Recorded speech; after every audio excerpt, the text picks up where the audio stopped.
तर मित्रांनो, Instagram Facebook हे काय चलन नाही, सगळ्यांचाच प्रॉब्लेम आलाय बरं का काहीतरी.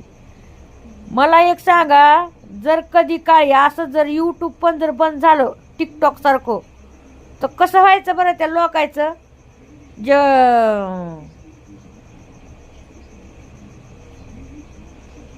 खोटं बोलून यूट्यूबवर पैसा कमवते त्यांचं कसं व्हायचं सांगा मला आधी. येडे बावळे लोक होते का नाही ते सांगा तुम्ही. होय आम्ही नाही बोलत बाबा खोटं, आपल्याला तर काय नाही बाबा, आपण काय यूट्यूबच्या जोर नाहीत. होय जर झालंच बंद तर काय करायचं? होय सांगा, काय करते नाही लोक येडे होते. मी तर म्हणते झाडावरून उड्या मारतात का डोंगरावरून उड्या मारतात काय माहिती मग.